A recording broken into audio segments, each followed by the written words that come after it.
जो पूरे चुनावों का एपिक सेंटर रहने वाला है वो रहने वाला है नंदीग्राम। क्योंकि नंदीग्राम शुवेंदु अधिकारी जब चले गए भारतीय जनता पार्टी में तो ममता दीदी ने यहीं पहुंचकर कहा कि भवानीपुर के अलावा मैं यहां से लड़ सकती हूं। और इस बात से जब खलबली मची तो शुवेंदु फिर सामने आया और कहा कि कम से कम 50,000 मतों से हराऊंगा वरना राजनीति छोड़ दूंगा। हालांकि बाद के इंटरव्यू में एक बात और देखने को मिली कि उन्होंने कहा कि भारतीय जनता पार्टी का कोई भी कार्यकर्ता जो वहां से चुनाव लड़ेगा उनके खिलाफ 50,000 वोटों से उनको हरा देगा। इन तमाम बातों के मायने समझने की कोशिश करेंगे। सबसे पहले तो सौमित्र आपसे शुरू करते हैं, ये समझाइए जरा, नंदीग्राम से ही इस बार मुख्यमंत्री होने वाला है क्या वेस्ट बंगाल का? पहले आप लोग को सबको धन्यवाद देना चाहता हूं जो ऐसा विषय पर हमको बोला कि अब लोग बोलने वाला है। जो नंदीग्राम ऐसा बंगाल का एक नाम है, एक नंदीग्राम और एक सिंगूर जो वामफ्रंट सरकार को इधर उधर कर दिया। और नंदीग्राम जब चीफ मिनिस्टर बोल रहे हैं जहां वहां पे वोटे में खड़ा होने तैयार हूं, हम वोट में नंदीग्राम से लड़ेंगे।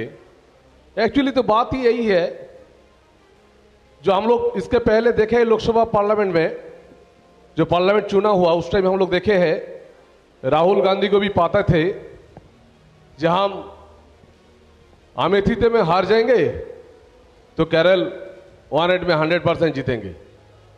तो आप चुनाव का जो बात कर रहे हैं बात यही है। ये नंदीग्राम जो सेनापति है, जो स्टेट का पूरा लीडर था, second leader of West Bengal Suvendu Adhikari, वो अभी हमारा भारतीय जनता पार्टी का साथ आ गया। तो उसको बांधने के लिए, उसको रोकने के लिए, भारतीय जनता पार्टी को रोकने के लिए कुछ तो करना है। तो इसलिए हमारा दीदी पश्चिम बंगाल का मुख्यमंत्री जानती है जो भवानीपुर में अगली बार जो पार्लियामेंट चुनाव हुई थी वहां पर भी वो भवानीपुर सीट में थोड़ा डिफरेंस बहुत कम हो गया था। दीदी का दोनों साइड बूथ का ही हार गए थे। तो ऐसो राहुल गांधी का जैसे भविष्य है, ममता दीदी का भविष्य है, जो भवानीपुर में हार जाएंगे तो हम नंदीग्राम में खड़ा होंगे।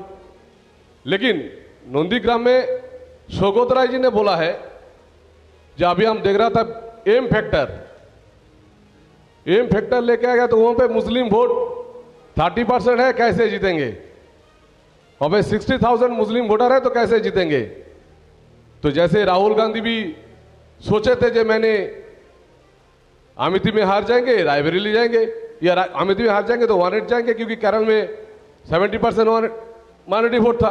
तो दीदी भी सोच रहा है, जो पहले दीदी ने इतना दिन याद नहीं किया, फिर 2021 में जाने वाला है तो नंदीग्राम को याद आ गया। यहाँ पे आपको क्या लगता है? आप कह रहे हैं कि नंदीग्राम बहुत चैलेंजिंग है। अगर चैलेंजिंग है तो ममता बनर्जी उस सीट से क्यों लड़ना चाहती है? अगर आप ये मानते हैं कि शुवेंदु अधिकारी बहुत स्ट्रांग कैंडिडेट है तो ये तो एक चैलेंज है, बढ़िया चैलेंज है। हमारा भारतीय जनता पार्टी तो मंच में बिना बात करके, सेंट्रल लीडर से बिना बात करते तो मंच में कौन कैंडिडेटों का घोषित नहीं हो जाता है। ममता दीदी डिसाइड कर सकते हैं हम यहाँ पे खड़ा हो सकते हैं, लेकिन भारतीय जनता पार्टी में सौमित्र, लेकिन इसका इंटरप्रिटेशन दूसरे तरीके से भी, एक सेकंड रोक रहा हूं आपको। कहा यह जाता है ममता बनर्जी ईंट का जवाब पत्थर से देती हैं। अगर आपने एक बाउल सिंगर के घर पे जाके आपके अध्यक्ष ने भोजन किया, आपके मंत्री ने, गृह मंत्री ने भोजन किया, तो उन्होंने उनको भी बुला लिया मंच पे। अगर बोलपुर में जाकर रैली हुई तो वो बोलपुर गई। अगर वहां लगा कि नंदीग्राम को इस बार बनाया जा रहा है तो ठीक है, मैं नंदीग्राम से आकर लड़ूंगी। मतलब वो ईंट का जवाब पत्थर से देती हैं। आप तो जानते हैं पश्चिम बंगाल का राजनीति, जो हम लोग बोलपुर का बात कर रहे हैं तो बोलपुर का थोड़ा सा बात तो करना ही पड़ेगा। जब सागर घोष मर्डर हुआ था तो उसका हृदय घोष को भी, जो सीबीआई केस करने वाले थे, उसको भी लेकर आके फिर बोल रहे मेरे अनुब्रत मंडल मर्डर नहीं किया। तो उसी टाइप मेरा वहां पे भी जो खाने खाए थे वहां पे उसको धमका के, पुलिस ने जाके धमका के चीफ मिनिस्टर को पास के लेकर आ गया। जब चलो हम ठीक नहीं हो, हमको पास गृह मंत्री आए थे, लेकिन हम तृणमूल का, कांग्रेस का साथ खुश है। कि कोई भी खुश नहीं है, क्योंकि ये भी सही है एक गृह मंत्री आके आदिवासी घर में खाना खा रहे हैं। इसका पहले 10 साल ममता दी क्यों नहीं किया? हम पूछते हैं युवा से, हम पूछते हैं तृणमूल से, क्यों नहीं किया आज 10 साल।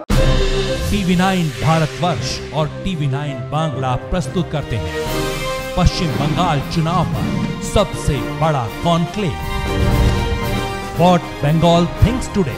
देखिए 30 जनवरी दिन भर